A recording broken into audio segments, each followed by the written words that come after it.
বকশীবাজারের সবচেয়ে বড় ঘটনা হলো রায়টের সময় ওই রেল থামাইয়া তারপরে মারলো যে, আমরা তখন তো কোন ক্লাসে পড়ি আমার ঠিক মনে নেই, 50-তে তখন দেখলাম আমরা কীরকমভাবে মারলো। আর মারে না, আমাদের কোনো বাউন্ডারি ওয়াল ছিল না সামনে, ওখানে সবগুলি রায়না ফেলে ফেলে রাখলো।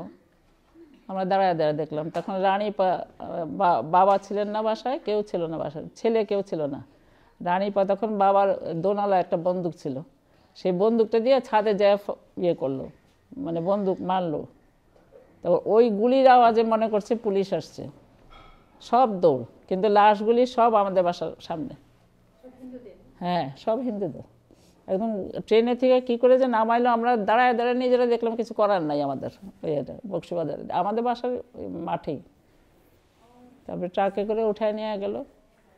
পরে ওই বাবার ড্রাইভার ছিল হিন্দু, তারে আবার ছাদের উপরে লুকায় রাখা হলো, ইয়ে করলো অনেক কিছু। বকশীবাজারে এইগুলি ঘটনা আমার খুব মনে আছে। আর একটা ছিল, এক হিন্দু মেয়ে একদিন সকালবেলায় দৌড়াইতে ফর্সা সুন্দর দৌড়াইতে অনেক সকালে চলে আসছে আমাদের বাসায়। তো জানা গেল শাশুড়ি যারা খুব অত্যাচার করতো মেয়েটারে, সারা গায়ে মানে অত্যাচারের চিহ্ন। এখন দেখলাম ও মা, কতক্ষণ পরে যখন ট্রেন আসলো, মেয়েটা ট্রেনের নিচে সুইসাইড করলো। এই দুইটা ঘটনা আমার বকশীবাজারে খুব মনে আছে, যে রায়ট একটা আর এইটা একটা। আর বড় মা তো ছিলেন সাংঘাতিক ইয়ে। বড় মা আসলে বাবার বড় বোনও হতেন, আবার চাচাতো ভাই বোনে বিয়ে করছেন। তো আমরা যখন ঢাকায় আসলাম না, তখন ওই গুর্খা রেজিমেন্টটা পাশে ইয়েতে থাকতো, একটা বড় একটা বাগান বাড়ি ছিল বকশীবাজারে, পাশের বিল্ডিংটা, ওইখানে গুর্খা রেজিমেন্টের ইয়েটা থাকতো। তারা করতে কি দোলনা করে উড়ে এসে এই বড় মার বাউন্ডারি ওয়ালের উপর বসতো, আর বড় মা ঝাঁটাটা নিয়ে ওদের পায়ে বাড়িয়ে দিত, লাঠি ঝাঁটা যা পাইতেন। গুর্খারে 50-তে বোধ হয়। হ্যাঁ, স্বাধীন হওয়ার পর এই প্রথম রায়টটা হইল 50-তে, অনেক বড়। আর ট্রেনের ভিতরটাই এটা আমি জীবনে কোনোদিন ভুলবো না আর কি। এটা ম্যাট্রিক পরীক্ষা পরপর যখন ফার্স্ট ইয়ার ইডেন কলেজে এসে ভর্তি হই, তখন আমার 1949-এ আমার বিয়ে হয়ে যায়। আমার বিয়ে হয়, তো বিয়ের পর আমার হাজব্যান্ডও ছিলেন, মুনসেফ ছিলেন, বিচার বিভাগে কাজ করতেন, বদলির চাকরি ছিল। প্রথমে আমি বিয়ে হয়ে বগুড়ায় যাই, বগুড়ার থেকে প্রথমে যাই হবিগঞ্জ, প্রথমে হবিগঞ্জে যাই, তার হবিগঞ্জ থেকে বগুড়া, গোপালগঞ্জ, এসব জায়গায় বদলি ছিল। বদলি যেখানে যেখানে গেছি সেখানে কলেজে পড়তে চেষ্টা করেছি, বাসায় পড়েছি এবং পরীক্ষা দিয়েছি, আইএ বিএ সব পরীক্ষা দিয়েছি। এর মধ্যে আমাদের একটি ছেলে হয়েছে, বড় ছেলে, তাকে নিয়ে আমার জায়গায় জায়গায় বদলির জন্য যেতে হয়েছে। এরপর 52 সনে ভাষা আন্দোলন যখন হলো, তখন আমার হাজব্যান্ড চাকরি ছেড়ে দিলেন এর প্রতিবাদে। চাকরি ছেড়ে দিয়ে তারপরে উনি প্র্যাকটিস করতে শুরু করলেন আর লয়ার হিসাবে বরিশালে। তারপরে আমি কিছুদিন বরিশাল থাকলাম, কিছুদিন ঢাকায় এলাম। তারপরে উনি যুক্তফ্রন্টের সময় ইলেকশন করলেন, নির্বাচন করলেন নৌকার চিহ্ন নিয়ে, এবং সেটাতে উনি পাশ করলেন, এমএলএ হলেন, মেম্বার লেজিসলেটিভ অ্যাসেম্বলি তখন বলতো, সেখানে মেম্বার হলেন। তখন উনি আরমানিটোলে একটা বাসা ভাড়া করলেন, বাসা ভাড়া করে সেখানে আমি থেকে এমএ ক্লাসে ভর্তি হলাম ঢাকা ইউনিভার্সিটিতে। তো ভর্তি হওয়ার জন্য, ওখানে থাকার জন্য আমার সুবিধা হলো, এখন আর দৌড়াদৌড়ি করতে হয় না এই জায়গা থেকে ও জায়গায়। তারপরে আমি ওখান থেকে এমএ পরীক্ষা দিলাম। এর মধ্যে আমাদের আরেকটি ছেলে হলো, ছোট ছেলে, তা সে ছিল। তারপরে আমার ছেলে পড়তো সেন্ট ফ্রান্সিস স্কুলে।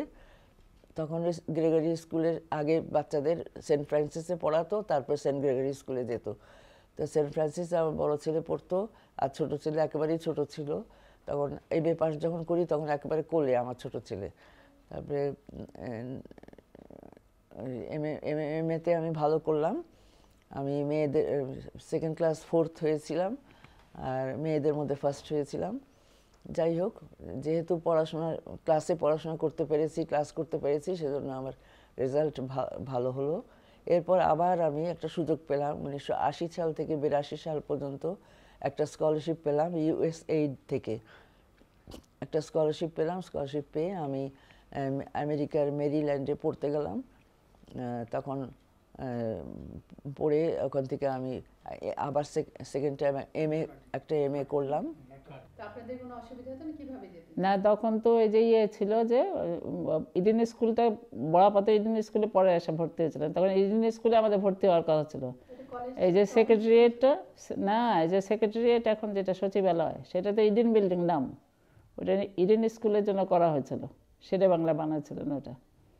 কিন্তু ওইটা আমরা যখন গেলাম সব বললো যে না, এখানে এখন সেক্রেটারিয়েট হবে, এটা আর স্কুল থাকবে না। তখন আমরা সব কামরুন্নেসা আবার, তখন কামরুন্নেসা আর ইডেন একসাথে হয়ে গেল, একসাথে হলো। কামরুন্নেসা বেশিরভাগই হিন্দু মেয়ে ছিল, আর আমরা সব ইডেনের নাম করে আমরা ওখানে ভর্তি হলাম আর কি। ওখানে ক্লাস 5-এ পড়ি আমরা, ক্লাস 4 থেকে ক্লাস 5-এ অটো প্রমোশন পেলাম এতে। তারপরে রায়টের পরে হিন্দু মেয়েরা সবাই চলে গেল, অনেক মেয়ে ছিলাম। আবার উর্দু সেকশন ছিল একটা, উর্দু মেয়েদের জন্য। পাকিস্তান আমলে উর্দু সেকশন করলো, একটা বেড়া দিয়া ঘর করে, ওটা উর্দু সেকশন কামরুন্নেসা স্কুলের। আমরা কামরুন্নেসা স্কুল থেকে পাশ করলাম। আমার সব বোনই প্রায় এক ক্লাসে এক একজন। আমরা ঘোড়াগাড়িতে তো কলেজে গেছিলাম। আমরা বাবার গাড়িতে যেতাম ওইতে, নাহলে স্কুলের বাসে। স্কুলের বাসে মানে আমরা বোনরা বসলে তো আর কেউ বসতে পারতো না আর কি, বেশিরভাগ আমরা ম্যাক্সিমাম আমরা স্কুলে, কামরুন্নেসা স্কুলে। তখনকার মতো মানে এখনকার মতো সিচুয়েশন ছিল না তো। হ্যাঁ, না না, ওইটা আমরা তো ছেলেদের সাথে খেলতাম। ওই যে আমার চাচাতো ভাইরা ছিল না, ওই ওনারা বড়জন তো মুক্তিযুদ্ধে ওনারা মারাই গেছেন, ওনারা সব ভাই প্রায় মুক্তিযোদ্ধা আর কি। বড়জন যে মারা গেছেন বড় ভাই কিন্তু আমার নিয়ে সব ওনার বন্ধুদের সাথে, যে মুক্তা ফুটবল খেলে, আরও যারা যারা ফুটবলার ছিল, বড় ভাই খুব ভালো ফুটবল খেলতো, সবার সাথে আমি যেতাম। আর ওনারা কিছু চুরি করতে হলে আমার নিচে দাঁড় করাইতে, যে তুই ফ্রকটা ধরে আমি দাঁড়া, আমরা উপরে থেকে ফালাই ফল টল, মানে কেউ আসলে তো আর আমারে তাড়াবে না, ছেলে তাড়াবে। সে বক্সিবাজারের এগুলি আমাদের খুব ভালো ছিল, খুবই ইয়ে ছিল। ঘোড়া গাড়িতে তো 4 জন বসতাম, আর ওই পিছনে একটা বুয়া, পিছনে একটা ঘোড়া গাড়ির পিছনে একটা সিট থাকে না, একটা বুয়া বসতো।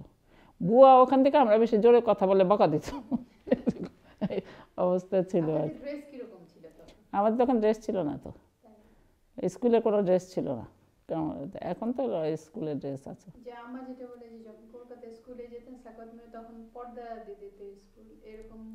জানি না, আমি বড় পাড়াদের খবর জানি না, এখানে কোনো কিছু ছিল না। আর এখানে হিন্দু মেয়েদের সাথে তো, আর এই হিন্দু মেয়েরা বেশিরভাগই পড়তো। ওই যে আমি একটু দুষ্ট পদের ছিলাম, হিন্দু আমাদের ক্লাসে 2টা ছিল, শিউলি শ্রীলেখা, 2জন ব্রাহ্মণের মেয়ে, ওনাদের একটু আলাদা ওরা পড়াশোনা ভালো ছিল। তো হিন্দু আর মুসলমান 2জনের 2টা কলসি থাকতো আলাদা পানির, মানে ওদের কলসি আমরা ধরতে পারবো না। আমি ইনভ্যারিয়েবলি ওদের কলসির মধ্যে হাত দিতাম, আর রোজ হেডমাস্টার দেখা পাঠাতেন, তুমি কেন ওদের কলসিতে হাত দিচ্ছ, ওরা পানি খাবে না ওইটাতে, মুসলমান হাত দিচ্ছে। হয়তো মুসলমান বলতো না, বলতো মুসলমান। আমি বলি মুসলমান আর হিন্দু কি, সবাই আমরা ছাত্রী, সেই হিসাবে না ওদের কলসিতে পানি খাবে।